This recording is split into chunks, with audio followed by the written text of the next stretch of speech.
One of the things that we do best is not only do we track the phone call and we know what produced the phone call, but we track it down to, did it turn into a job or not, right? And that allows us to have better informed campaigns, allows us to reduce any kind of wasted ad spend. It just allows us to also further focus, hey, maybe we don't want to focus on the residential, but the commercial we want to lean more towards, right? And so looking at keywords and looking at what's actually producing those and duplicating those efforts, like doubling down and tripling down on those kind of efforts versus, just, hey, let's just show our ads for everything, right? Welcome to Show Me the Nuggets, where each week Joe chats with world-class entrepreneurs to find out the key principles, strategies, and processes that lie behind their outstanding achievements. Now, your host, the no bullshit serial entrepreneur, Joe Troyer. Hey everybody, it's Joe Troyer, and welcome to yet another episode of Show Me the Nuggets. Today we have a guest on, and one of my favorite niches of all time, and that is water damage. And today we have one of Invisible PPC's own partners, Larry Hickman, and I'm super excited to bring Larry onto the call. He helps really water damage restoration and mold remediation companies doing anywhere from $500,000 to $10 million a year. Really keep their employees in work and really flourish inside the niche that they're in, right? And so I'm excited, without further ado, to bring Larry onto the call. Welcome, Larry, officially to the podcast. Thanks, Joe. I appreciate it. I love being here, loving, the idea of sharing some of my own experience and seeing how I can help people. So yeah, always awesome, brother. Before we dive deep and we start giving the nuggets away, so to speak, tell us how you ended up in digital marketing. You ended up in, the agency world, and how you ended up ultimately right today in the water damage niche. Sure. So it's a bit of a journey. My first business, actually, I started up here in Alaska, which I now live in Alaska. Again, I moved back to Alaska recently last year. But my first business was with a real estate partner of mine, starting a property management company. And we grew to a little over $1 million in revenue our first year. And I learned a lot from that. What I learned really more than anything is really having good partners and finding the right team really helps, so that one person isn't doing all the work. Because at that point, he'd called me up one day and said, hey, I have this opportunity. Another real estate agent in the market who had been up here for 30, 40 years, had been buying properties, a lot of mixes of fourplexes and sixplexes and stuff, was retiring, and they needed someone to manage this, and they wanted him to do it, but he only managed a couple properties, right? A couple single family units or something like that for his own clients as he was trying to sell the properties, because he was a real estate broker up here. And so that's how I kind of got into my first business. But I realized, because we took over 64 units, which is a mix of fourplexes, sixplexes. So it just, it was a lot of work, and I jumped in feet first and realized afterwards, after I sold my interest back to him, after I did this for a year, I was like, I can't do this anymore, right? Because at that point I was working 100 plus hours a week, and that wasn't the life that I wanted to have. My sister refers to it as the year she didn't see me. And that's particularly important because I was running the other half of the duplex that she was buying at the time. And so our front doors were like 10 feet away from each other. I'd come down the stairs and I'd go out to my car, but I never saw her because I was working, easy 100 plus hours a week, like 16-hour days with my slow days. So because I was doing everything myself. And then fast forward a few years, I was working with a green energy construction company out in Pennsylvania, because I'd moved down there due to a relationship, and just helping them transition from in fact, I kind of stumbled into that role. I was doing sales for them at the time. And then they would always have problems with their computers or something else. And they would always ask me, because I was raised around computers. My uncle built computers for the Navies back in the 50s, whenever it was old transition stuff. So he taught me a lot about computers growing up. And so they'd always ask me about stuff. And then eventually, sales and marketing kind of blends together sometimes. And I would just be in the room while they were having, hey, we're trying to do this. Can you help us out with this? And eventually became a marketing director for that company, and helped them transition from traditional advertising methods like billboards, radio ads, newspaper, stuff like that they were normally doing, into the digital marketing side of things. So that's really kind of where I cut my teeth in digital marketing, working specifically in the home services. And you fast forward a few more years, I had decided I want to get back into business for myself. Just had that entrepreneurial bug, and obviously had some background with home services, even though it wasn't like a direct correlation to water restoration, but they're somewhat tied to it. In fact, actually, my first client was a painter, a good friend of mine who was a painter. And I stumbled upon water restoration I was a part of a local BNI chapter. If someone out there doesn't know about BNI, it's great. It's great for the trades. There's usually home services, like, for restoration companies out there. There's usually a plumber, there's usually a real estate agent, there's usually an insurance agent. So all your great referral partners can be right there in the room, and you can meet with them every week and pass the referrals. That's what it's about. So if you don't know about BNI, definitely look into it, right? It's definitely an organization I support. I was a secretary treasurer of our chapter down there for a little while. And that's how I met my first ServPro franchise, who came in, they visited, and we became friends, and they became our first water restoration customer. And we were able to get great results for them. Just to highlight that is, like, when we first took over their Google Ads account, they were spending about $4,500 a month on average and seeing about 9 phone calls come through. And not all of those were translating into jobs, right? So in fact, out of those 9, I think only 2 of them had turned into work. And so we looked over their accounts, so we took over, and 2 months later, we had brought in 27 phone calls, right? So we more than tripled the number of phone calls. And more importantly, is they were only spending about $1,600 to $1,700 a month to get those same 27 phone calls. And about 60% of those were converting into actual work for them. So it's just, they were running it themselves. And that's where we find a lot of our clients come in. They may be trying to do it themselves, or may have someone who's not as specialized with it. And that's really where we can add value. And that's how I kind of got into it, is water restoration was a natural fit. Looking back over the course of my life, I grew up in Texas, right, where we have tornadoes and hurricanes all the time. And I can distinctly remember having to go down, we'd drive down, and everybody would pile into the back of the pickup truck, because we lived about 2 hours north of Houston. So it would be away from the bulk of a storm. But when storms come into the Galveston area, a lot of my family lives on that coast. Our extended family, we'd go and pick up my uncles and aunts and, my grandmother and my grandfather, and drive up north and get out of the storm. But when you go back, you'd have to rebuild or, repair a place. One of my uncles was a carpenter, another one was an electrician. And so, we would see that firsthand. So I have a huge respect for the water restoration industry and the work that those guys do, because someone needs to come in and help the people out, when that happens. And that's one of the things that I love working about with this industry, is that not only are they providing work for their own families, for their own teammates that are there, but they're getting people back to a livable situation after, something crazy, which you can't control the weather, right? There's things like that you just can't do anything with. So yeah, anyway, that's kind of a long-winded explanation of kind of how I got into it, but hopefully that answers the question, right? Yeah, that was great. I think you mentioned something there at the end, and thinking about the customer and what they're doing, right? And in restoration, it's a crazy niche, right? Because people are in this panic mode, right? Especially like water damage. You think about what the water damage jobs are.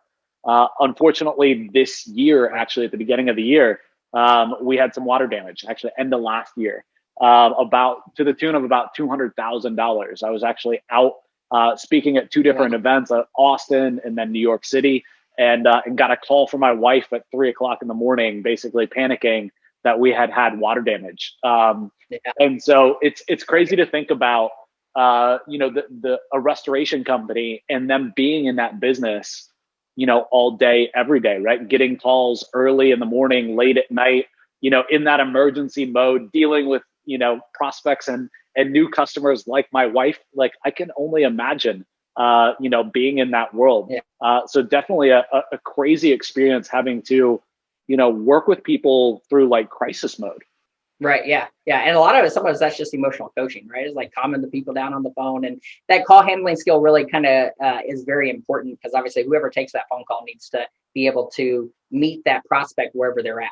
And, maybe it's water damage and maybe they're not panicking, but a lot of times they can be if it's like an emergency. Hey, I have 2 inches of water on my kitchen floor, right? It's like, obviously you got to deal with that issue. But some of it obviously is a little bit more tame than that, whether it's like a mold kind of a job where it's like, hey, I just need to see if there's a problem here or not, or if maybe there's not rushing water in water situation. Sometimes it's just, hey, we just know that we can see some dampness somewhere, whatever the case is. But either way, it's definitely you got to meet the client where they're at, and that's how you handle that first phone call is what we see as a big difference between the people who are really striving and then the people that don't, because that's your first point of contact, right? So in terms of you're talking with a human being, you have to have someone answer the phone. That's the number one thing I can tell for water restoration. You just got to have someone answering the phones all the time.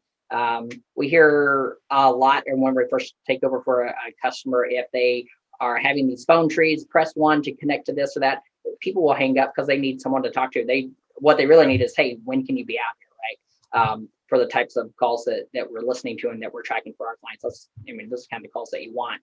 But you have to be ready to go at any time, right? So hey, real quick, before we dive into the rest of this episode, real quick, I promise my team and I would like to personally thank you, our audience, yes, you listening right now, for all the amazing support that you guys have been giving the podcast. The growth has been just crazy, and I want you to know that we're super, super appreciative to you. So we've been trying to think of something cool that we could do to give back to our audience, to give back to you guys. And I think we've come up with something that's really, really unique. It's something that's special. So here's the thing.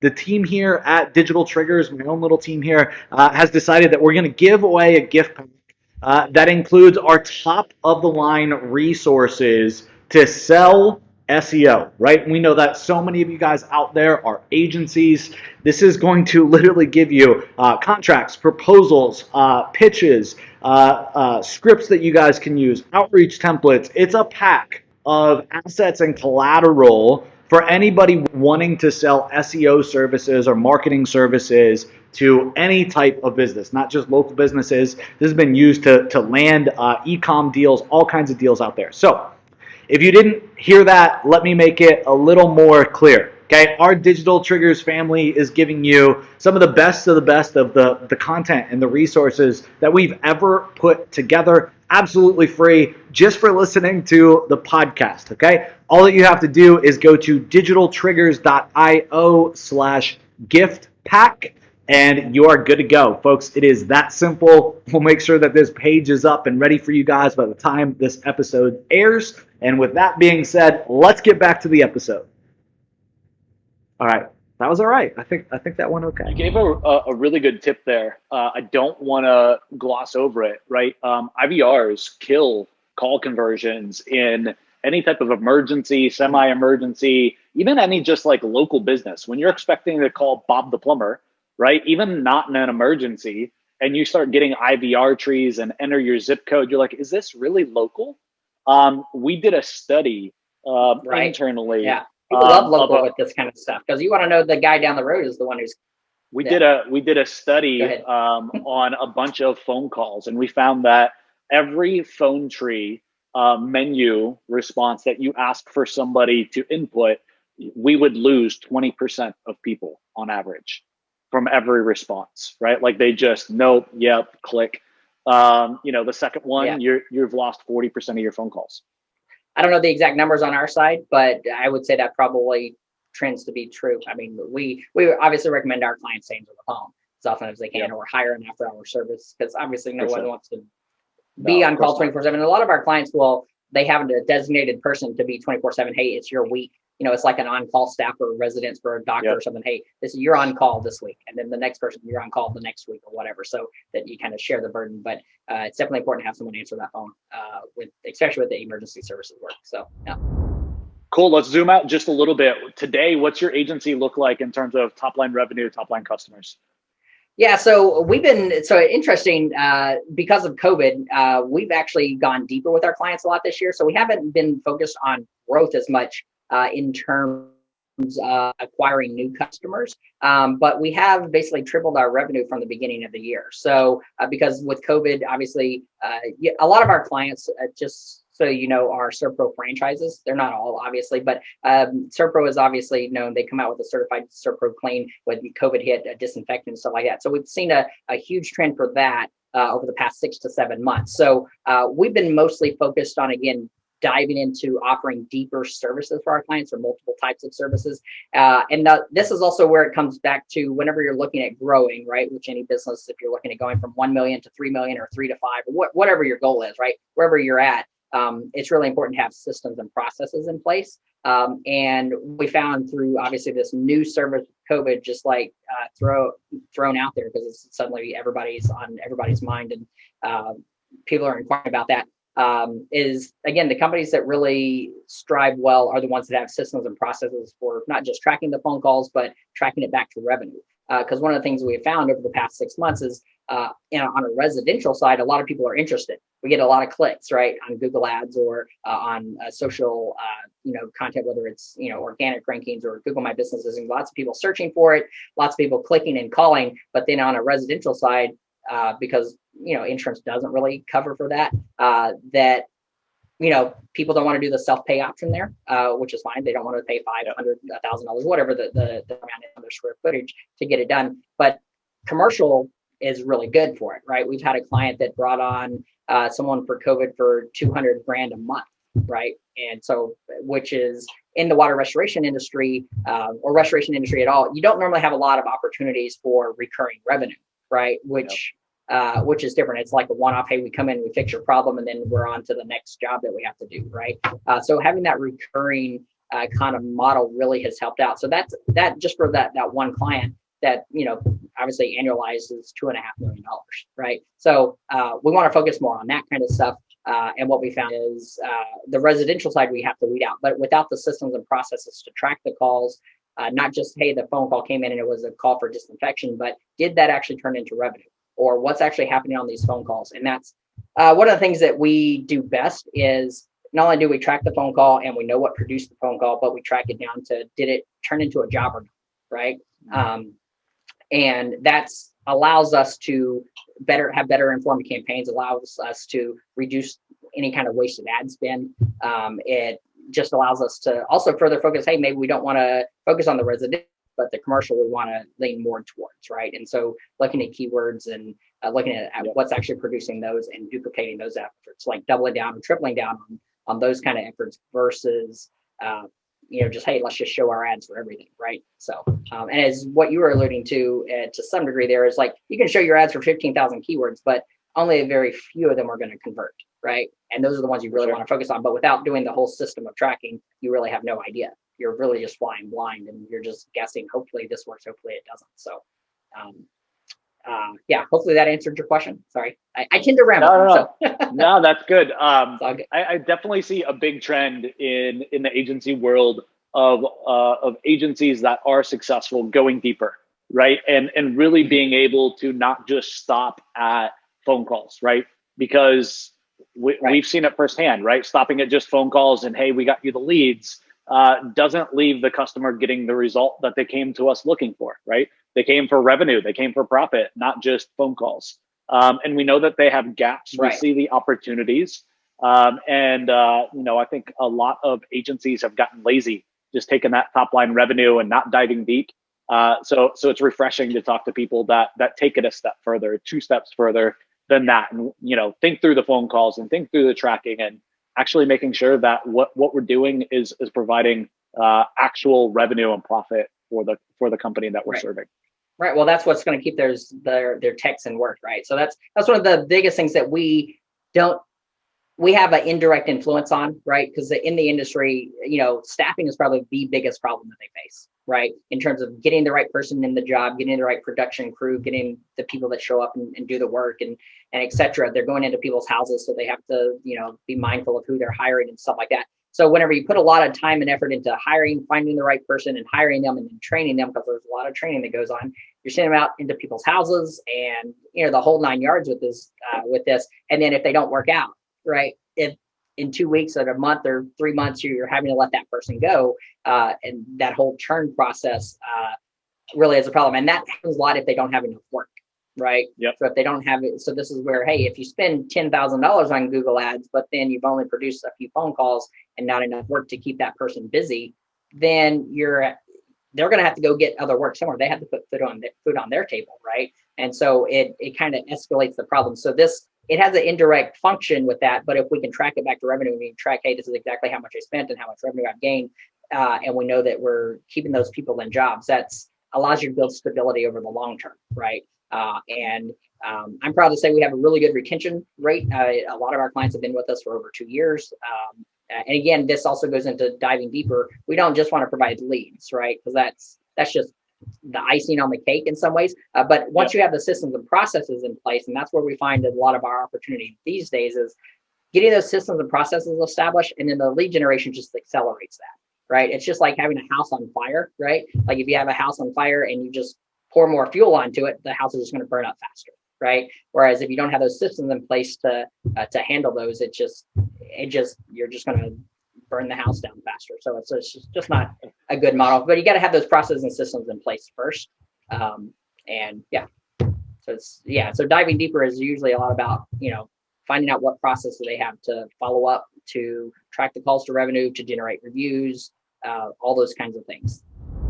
Yeah, you said something there that I think is really important too for anybody looking at the restoration industry, wanting to get into it or have customers in it, that they may not realize that you said is hiring is difficult, but keeping the people is absolutely critical. And I believe in the restoration industry is really hard for a lot of restoration owners, right? It seems like, it's either boom or bust, right? And having stability month in and month out is very difficult. Can you talk about that in your experience? Like, have you found the same thing? Yeah, that's the biggest things that we hear is like, obviously people want more work, right? But there's a reason behind that. Everybody wants to add more revenue, but really the money is just the result of having proper processes and systems, the right people in place to do this stuff. So again, if you hire someone, you put in all this time and effort to train them, and then they have to go away because you can't provide enough work, then you're back to square one, and you're doing this whole, you're doing this whole rat race all over again. That kind of inefficiency kills progress, like in terms of growth, right? So if you have to go back to the drawing board every 2 or 3 months because you're not able to provide work for someone, then they have to go out and find work for themselves. They have to go out and feed their family. If you don't have jobs for them, then hey, don't come in today. We don't have any work, right? Type of situation. And no one can live that way, especially in COVID has really highlighted that a lot, right? It's like a lot of people have been without work due to COVID. Luckily, in the restoration industry, they're insulated from some of that. And then with COVID, obviously, some companies that we work with have training specifically for disinfection cleaning. So that's been a boon for them. However, if you're in that situation where you're trying to grow, and it's always like a chicken before the egg, right? You kind of need to hire the person right before you need them. But then if you don't get enough work to keep them on, then it's a problem, right? So you have to, it's a fine balance in there. But on that top line side of things, to where getting more leads, is an important thing, so you can get more work, so that you can keep your team in jobs. But you also have to be, again, following through with your process on that, so that, again, it turns into work. So the follow-up is, most restoration companies don't have a problem with that, in the sense of, if it's an emergency work, they're just, hey, how quickly can you get out there, right? But other things like mold or other things like that can definitely need a follow-up process, where people need to, get an inspection, depending on what state you're in. Sometimes you can do it, sometimes you can't. Different states have different rules about whether the same company can do the mold inspection as a remediation because of conflict of interest. But that being said, sometimes there's a longer time frame, and someone may get a quote or get an inspection, and it's not just all the emergency phone calls, right? So, but without tracking it, you're really gonna, again, be flying blind. When you look at the water damage industry, I'm curious, like, who's your target, right? There's lots of water damage and restoration companies out there. I'm sure that you don't work with everyone. What have you found is kind of your filters or your sweet spot, and why? Yeah, our sweet spot, I personally like the people that are in the $3 to $5 million category. You can actually, so most people, when they get started, right, the ideal goal is, hey, let's make when can we make $1 million? But if you're just doing mitigation work, right, you're going to need 400 jobs at, say, an average $2,500, to get there in a year. So that's what, 33 a month, right? So it's a lot of work. I mean, granted, you're just going out, setting up the equipment and picking it up when it's done, that kind of stuff. But there is a point to where to get beyond that $1 million range, you have to really focus on getting more into the construction side, because you can go and dry something out, but then, hey, they need drywall replaced, they need flooring replaced, and things like that. So you have a transitional piece there. And then we find the clients that are really growing are the ones that adjust to that, as well as, again, we like that. I like between the 1 to 5 million, 3 to 5 million. Especially when you get into that 3 to 5 million mark, you have to have processes and systems, because then you're dealing with multiple people, multiple teams. You probably have a crew of 10 or 15 or 20. It's not just one guy and the 2 people that he talks to on his cell phone all the time, right? So there's different levels of business. We do prefer to work with people doing over 1 million, even though we do work with some clients that are doing less than that. That's kind of our benchmark. That's what we really like, because those are the people that are transitioning into hey, we want to move into that construction side, which obviously can bring about a lot more higher end jobs, because a $2,500, dry out job can turn into a $20,000 reconstruction. So again, the scale of things, you don't make as much profit on the reconstruction side, but it is just better volume in revenue. So, and that's where I should take, you just can only do so many jobs. So based on that's typically what we find is like kind of progression. But we really like the $1 million and more, and the 3 million to 5 million is, again, on a personal level. That's where we work with people that are doing more than that. But usually those are multi-location businesses, right? And that's another important point in this is, obviously most people are going to start with one location. But once you move out and branch out to different areas, you're going to have a secondary physical location that you're serving people out of once you get big enough, so that your region, that's the other way of expanding, right? It's just regionally like that. And multi-location companies then obviously have a need for a variety of different things, tracking for each location, for which spot is generating revenue and how much, and the efficiency of that marketing dollar in that particular area. Obviously, there's a whole SEO side of things whenever you have multiple locations, whether you have 2 different websites or one. Like, there's a whole thing that goes in on the online marketing side of that when you move into that multi-location spot. But that's where we specialize too. A lot of our clients have more than one physical location. And so that's good. I mean, we like those clients because they have challenges and they have the need for systems. The people that are smaller do as well. They just don't realize it. And you can get away with just coordinating things on a phone call up until a certain point. But then it trends to get into this point where if you don't have systems and processes, you can't go beyond that mark, right?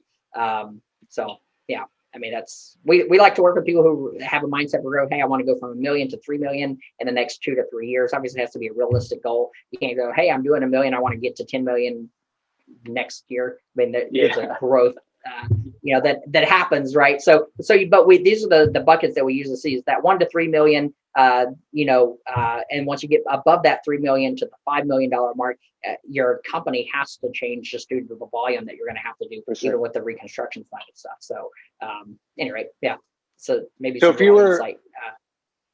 you were talking with a prospect, I guess one of the quickest ways to ask them what their revenue was, right, was potentially to ask them how many crews they had, or to ask them, maybe, do you also do reconstruction, right? What would you ask them besides just, hey, what's your revenue, right, on a first call because revenue, it can be tricky. Yeah, it can be tricky because obviously the jobs can fluctuate, right? I mean, you can have one job that's $200,000, right? And so, hey, that was a great month, but then it's not replicable, right? It's not, that just is a one-off, versus the regular jobs. Like I said, on average, water, say mitigation is about $2,500 across the nation, right? So going into, whenever we're talking about this, we ask the volume question, not revenue, because again, revenue can fluctuate. One job can be, so we ask, hey, in volume, and then using their averages. So we'll say, hey, well, what's your average, mitigation job or water loss or whatever? Okay, it's 2,500. Let's just say for this example. And then what kind of volume are you doing? Oh, well, we're doing 2 jobs a week, or we're doing 10 jobs a week, right? That kind of tells me, will let me know where they're at. So it's not asking the direct revenue question, especially on a first initial conversation, right? So that's a good way of kind of determining where they're at. You can ask about team, you can ask about crew size and things like that. But volume, and really where they want their volume to be, because that's where it comes down to. It's like, okay, what are you currently at over the past 6 months, over this current year, whatever the case is, and then how many average jobs are you doing, and what is your average job size? That's the way of, and then doing the quick math, right? Okay, hey, I'm doing 10 jobs a month, 2,500. Okay, you're 25 grand a month. Multiply that out times, you're doing whatever, 500 grand a year or whatever it is, right? So I think I did the math right there. That's great. 25. Yeah. Right. So So anyway, that's just a quick reference. That's how we look at it. That's great. Again, it's yeah. I mean, that's a quick and easy way of doing it if you're just trying to ascertain, what revenue bucket are you in, what kind of systems may you have or not have. Yeah, that's how we do it. Perfect. So then that flows into like the next part of it. Like I find that a lot of newer agencies, right, that just get started do a really bad job of setting expectations. So when a client's, talking with them and they're like, here's where we're at today, here's where we're trying to go, they don't know how to fill that gap, and they make promises, right, that they can't necessarily fill, right? So in your experience in the restoration space, how do you set expectations properly that that you can hit or afford, or that that you can make come true?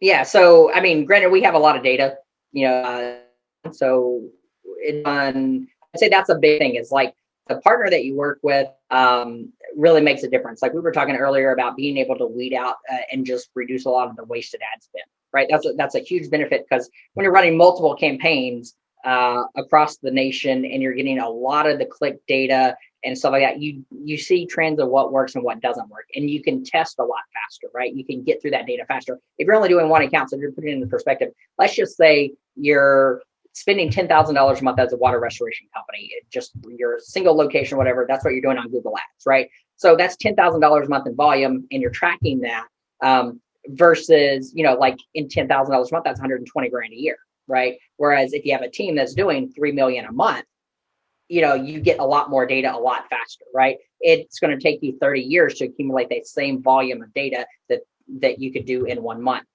working with a bigger team. And that's kind of what you get with us, right? That's kind of one of those things, is we track what works, we know what works, and we're continually adjusting our process and adjusting things based on all this data that we're getting. So we know that for water, obviously it fluctuates where you're at, but we know we can deliver a phone call anywhere between $75 to $200 on average is the range. Typically, the median range is about $150 cost per call. So with a $3,000 a month budget, for example, then you're looking at 15 to 30 phone calls a month. That's kind of the ranges in there. Yep. Realistically, probably about 20 phone calls. Now, of course, not every phone call is going to be a perfect job. It's not all going to be, hey, we have 2 inches of water on our kitchen floor kind of a situation. Using that, and because we track this, we know that about 60% of the phone calls that we provide are turning into work for our clients, because we're tracking, right?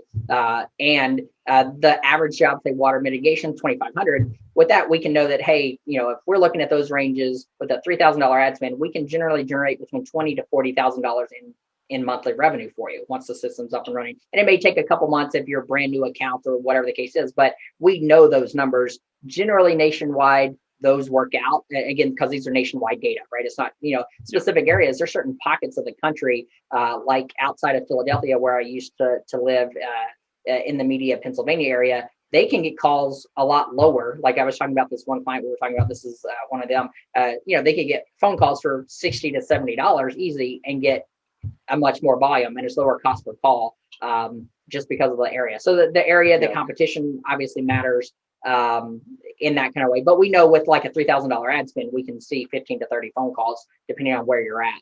And with that, so we can realistically say, hey, this is where we should be. And then obviously in a couple months, if we're not hitting those numbers, then we can adjust our process to get in there. At least we would know, it's just like anything else. You have metrics that you're trying to hit to gauge your performance based off of. And if something's not working the way it normally should, then what do you need to adjust, right? What do you need to, so that's where we can tell our clients very clearly, hey, with 3,000 in ad spend, this is what we should expect. And a testament to us and the team, right? Obviously, there's a reason why a lot of our clients stay with us for many months. I mean, retention has been one of those things to where we've never had an issue with. In fact, like I said, some of our clients have been with us over 2 years. So, so I mean, that just speaks to, I know that's not normal, right, in the industry. So for sure. We definitely have a great thing. And it's all because of the tracking, because when you can prove, hey, and that's one of the big critical misses that we see in the industry is if people aren't tracking, they don't know, hey, I'm spending $5,000 a month on Google Ads. We're getting more calls. We know we are, but we don't know whether it's actually turning into revenue or not.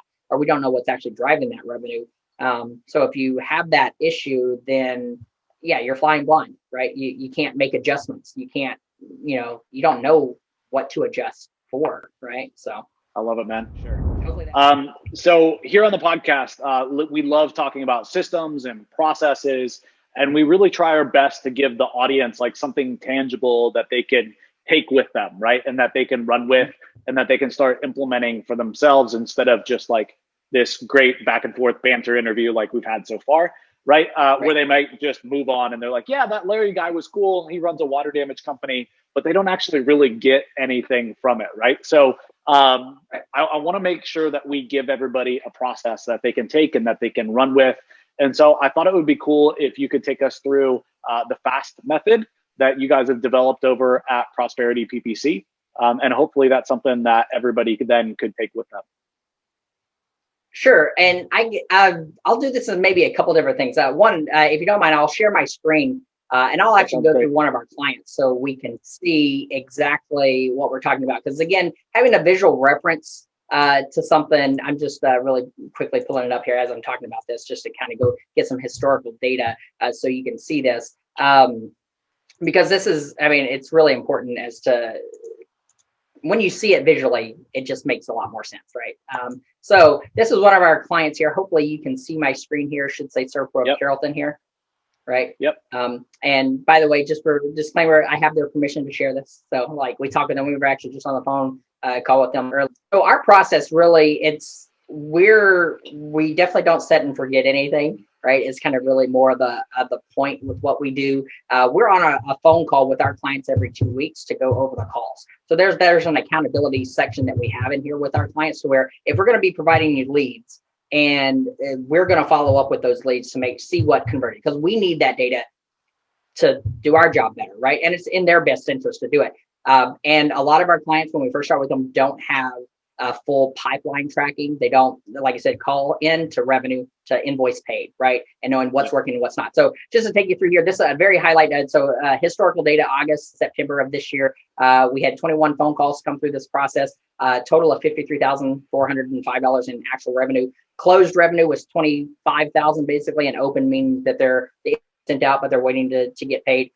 Obviously, if you work in the restoration industry, sometimes negotiating with whether it's a TPA or whether it's a insurance company, sometimes that takes a little bit longer depending on the size of loss and all that stuff. But so just to walk you through this, what we do here is a phone call comes in and it's tagged because we do more than just Google ads. We do Google My Business, SEO, content, blogging, the whole 9 yards, really a full stack of Google. But we track where the phone call comes in, whether, say, for example, and this one came through Google Ads just a couple of days ago, and they've already done the work on this, right?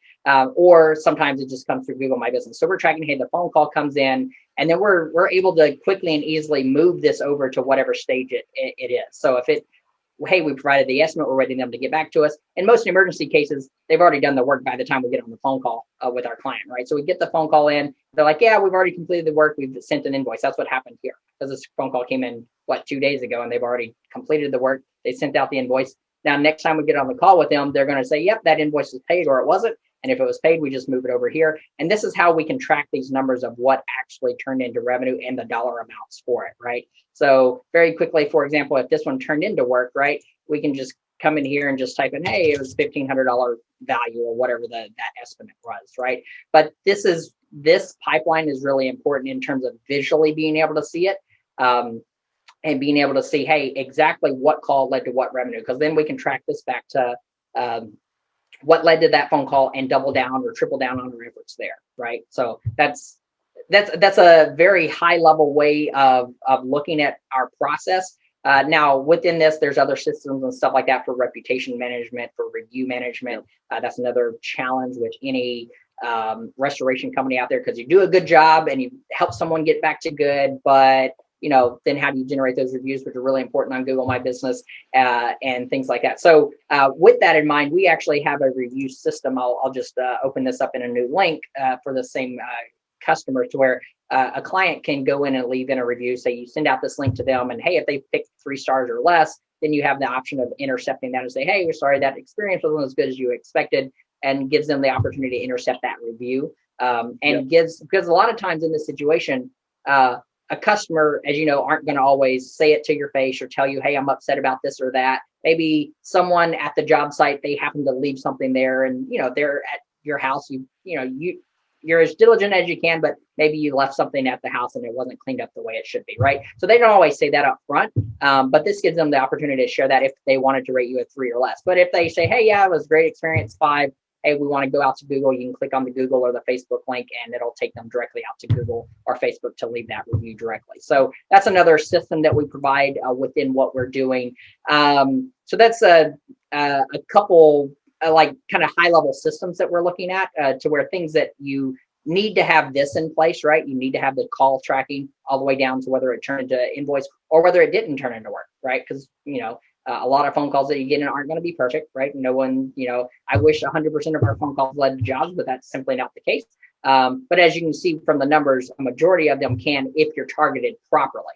And really, it's more about, and what we find our clients care about, it's not call volume. Who cares whether we got 15 calls or 30 calls? How much revenue? What they really want to know is, hey, I put X dollar amount into my marketing and I got X dollar amount out. And that's what we like to provide for our clients is, hey, this is how much you paid. This is how much you got. It's super easy to then know, should I continue this marketing effort? Because ultimately what we see as our mission is to provide clarity and consistency in their online marketing efforts so that they can, again, continue to grow their business and keep their teammates in work, right? Keep their techs and stuff working. So without these numbers, you just don't know that. So that's a quick visual reference. I would like to actually mention one other thing here. I'll pull this up because I was just looking at this right before our call here. To where a lot of people neglect this part with Google My Business is one of those things to where, we see about 2 to 3 times as many phone calls come through Google My Business and local organic as we do through Google Ads. Google Ads has a lot more buyer's intent though. So there's 2 different things. Even though you get twice as many phone calls, it ends up being about the same number of jobs as what we found out just through all the tracking that we're doing. But this is something that people neglect a lot. One, getting your Google My Business up and running is something that you absolutely need to do, but posting out to Google My Business, a lot of our clients don't even know you can post out to Google My Business. But posting out here sends a lot of good signals for SEO purposes, which helps with ranking and stuff like that. We do a process. This is, again, one of our clients where we, there's lots of different things we do in posting regularly, but having this really helps, especially even sometimes having images like this where it's kind of like a quick ad that's not an ad. These are all things that we do for our clients, but this is the one critical missing piece that we see a lot of times. If someone does set up Google My Business, it's just, a quick excerpt, like a little thing of just like a quick little content piece really helps with your Google My Business ranking. So that's another thing that people can take away is start posting Google My Business if you're not. I mean, it's not difficult to do and it's free. So it just takes a little bit of time. And so it's well worth the effort to do that. So hopefully that, I'm happy to go into anything in as much detail as you would like, but hopefully those can provide someone with some key takeaways of having a tracking system, having a review generation system, and also posting out to Google My Business. Those are the 3 things that I would say. Beautiful. So is that the kind of main legs of? Okay, perfect. Is that kind of the main legs of the F.A.S.T system, right? The revenue tracking or job tracking, GMB, yeah, and then the social posting and reviews, I guess 3 or 4 things, depending on how you segment. Yeah. So that's right. Yeah. So it's obviously about, whatever lead generation source you use. Let's just use Google Ads for the example of, generating the leads. How are you tracking the leads? And then how are you turning that into a review and, getting more reputation out of it, right? So the F.A.S.T method does all of that. Not only do we do the lead generation, but we track the calls, what turns into revenue, and then we generate reviews because it's a whole system of how it works, right? That's what ultimately drives more business is, hey, we had someone come in, they had a great experience, we share this with other people, that allows other people to see it, and it flows that way, right? So you have to have the complete process. A lot of people are missing 1 or 2 of these pieces. A lot of times we find it's that call tracking side of things that is missing, or sometimes it's the reputation management side of things. Sometimes, again, obviously it can be that they just don't have a good process on the Google Ads side of things in this particular scenario. Or if it's content, maybe they're not consistently pushing out for content. So there's a lot that we could get into about, there's a lot of critical misses that are out there.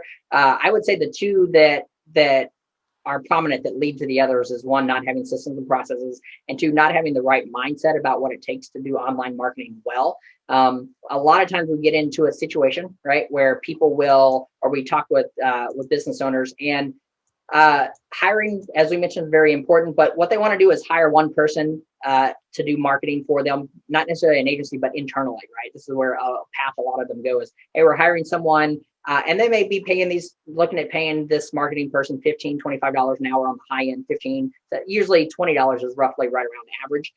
But they expect them to have all the skills necessary that it takes to do well online. And unfortunately, it's multiple disciplines that it takes, right? Graphic design is a different skill set than writing blog content or anything like that, which is different than integrating different softwares and technology together, which is, different than understanding and keeping up with the changes of the platforms like Google and Facebook and all the stuff that changes all the time, right? It's a full-time job just to keep up. So, and that leads to a lack of consistency and efforts, especially in the restoration space where you may get a phone call any minute. You're out in the middle of writing a blog post, or you're trying to do optimize your Google ads, or whatever the case is, right? Like the teammate that's supposed to handle this, they're generally speaking not going to have the expertise that a team has, right? And we have multiple people on our team that handle those specific disciplines together, right? We have graphic designers, we have content writers, we have people that integrate software and technology together, right? It's not just me sitting here doing doing all this myself, right? And just like our clients have to have teams that do the production, that do handling the phone calls and do the marketing and do like the variety of things we do too, right? We're a business as well.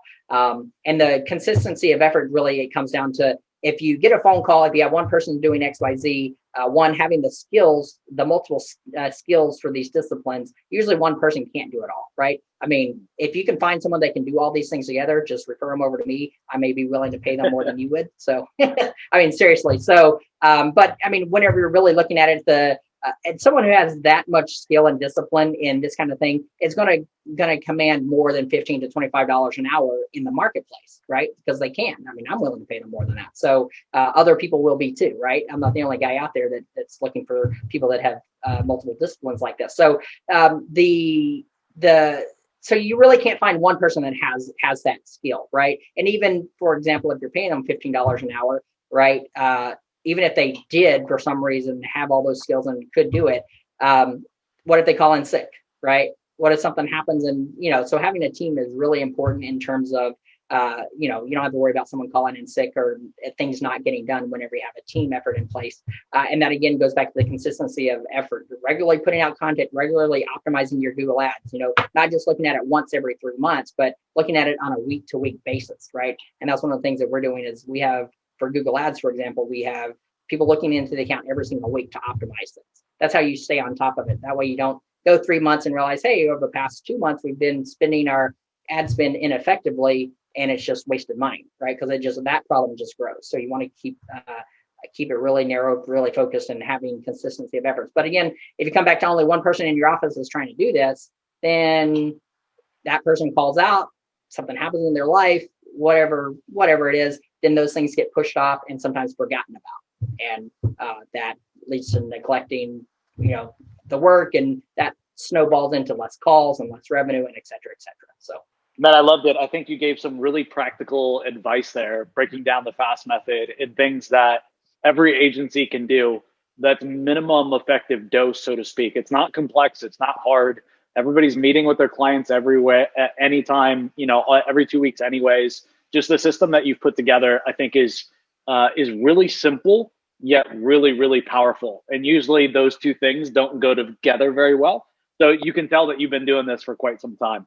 Right. Yeah. Well, we like it. So pays our bills too, right? I mean, I love working with the water restoration industry. These guys are salt of the earth people. Normally they're out there helping people out whenever they have some crazy disaster that happens. And even if it's not a crazy, hurricane, thunderstorm, or whatever, like we've seen down in on the Gulf Coast of Louisiana over the past, few weeks, even if it's just, hey, I sprung a leak, or I was on vacation, I came back and I don't know, the dishwasher line leaked and whatever. So it doesn't have to be like a crazy emergency, but still they're helping people out. I mean, yeah.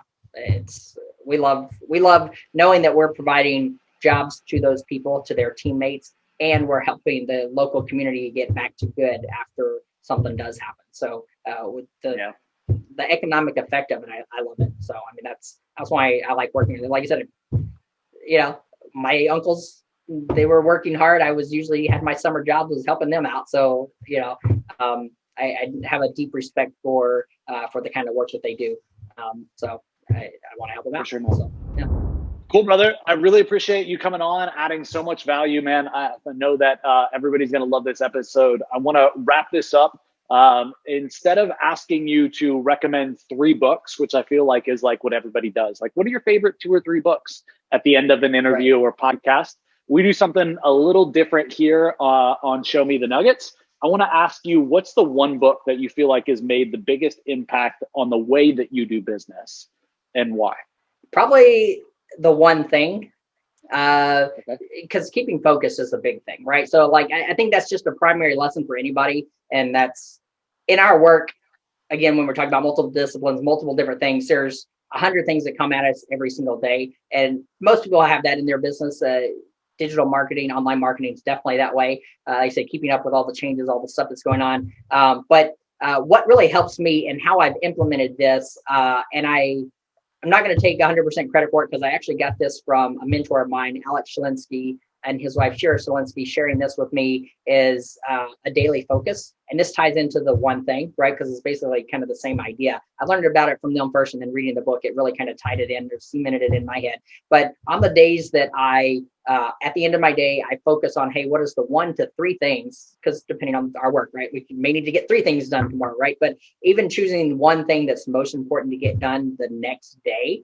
And it's important to do this the day before, not the day of, because then if you're doing it the day of, the morning of, which some people recommend doing, but I always say it's always worked better for me doing it the night before, because the day of, then I'm playing the game of what do I not want to do today, right? Versus making a decision of, hey, what I know I need to get done for the next day. So focusing on that one thing every day that absolutely needs to get done has been important, and to move whatever it is, whatever that next step is, to move whatever it is to the next, move the needle on that next thing. That focus is really invaluable. So I think that's the biggest thing in terms of productivity, in terms of moving the business forward. That's probably had the biggest impact for us. And for me personally, just trying to live my business life on my calendar. I have it every day on the calendar, is, set my daily focus of one thing that I need to accomplish. And on that point, we have to, it's important to block that out on the calendar, right? It's like, hey, I have dedicating this time to doing this thing, and no phone calls, no text messages, turn off Facebook, turn off everything. And let's just focus on getting this one thing done and moving it forward as much as we can. So, and if it doesn't get done, it becomes your focus for the next day, right? So, because that's the important thing that needs to happen. So, yep, the One Thing is a great book. I'm trying to remember the guy, because I know it's the guy from Keller Williams. I know his name. Gary Keller. Gary Keller, that's what it was. Like, the name is right there. Yeah. So, but that's a great book, right? So, fantastic book, and I love your little tip. I definitely see, like, I set my 3 things for the day, but I set it every morning, right? And I definitely can be guilty of procrastinating or letting some of them slide, right? This other thing has to be done, so I got to move to that. So I love the tip of doing it the day before, the night before. The night before really helps out, because I do the same. I think we're all guilty of that. We look in the morning of, like, Brian Tracy says, eat that frog, right? He has that thing. So which is the case, but so it's deciding the night before what frog you're going to eat. And I just find that helps removes you from in the moment of, oh, I don't want to do that today. Right. Because we all have things that we don't want to do that day. But that kind of gives you that distance from it, and like, what do I need to focus on tomorrow? Okay, that's what it is. And so versus playing the game of, what do I not want to do? So yeah, that's a good tip. Larry, man, this has been great. I really appreciate you coming on the show. If a podcast guest wants to reach out to you, or somebody listening to the show, and connect with you, maybe on social media, where are you most active, or where are you usually spending your time when you do treat yourself to some social media time? Yeah, right. So, you can go to my Facebook. It's just Larry Hickman. You can find me there. We do have a business page, Prosperity PPC. as well. My website, www.prosperityppc.com. Obviously, you can find us there. There's a contact thing there. But a lot of times it's just reaching out on a phone call. I will, that helps a lot. I'll give you my phone phone number. If anyone's interested in working with us, obviously we're happy to have a conversation and just see where you're at, really determine where you want to go and see how we can help you out. So my direct phone number is 610-222-5653. So you can reach out to me there. This has been great. I really appreciate it. I know everybody's going to love this episode. Thank you so much, brother. Stay safe, stay warm up there in Alaska, man. We're going into winter. You're making me shiver. Oh yeah, we have ice on the ground now, man. Yeah, right. Ice and snow. It's been here, so yeah, good. So I do an ice bath every day, man. I just walk outside and lay on the ground, and I'd be good. I need to move to Alaska. There you go. Right. Just walk outside. Go check the mail once in the morning, and you'll be good. Yeah. Just wear shorts and a t-shirt. That's so great. Thanks so much for coming on the show, man. Super thankful to have you. Have a great day, man. Stay safe with everything happening in the world right now. Joe Troyer signing out. Thank you, sir. Have a great day. See ya. Thanks for tuning in and Show Me the Nuggets. If you've been enjoying the podcast and find our content helpful, please visit our Apple Podcast page, hit the subscribe button, and leave us a review. Joe and the whole team have been working hard to bring more value to the show. Your feedback will go a long way in helping us make the show better and reach a wider audience.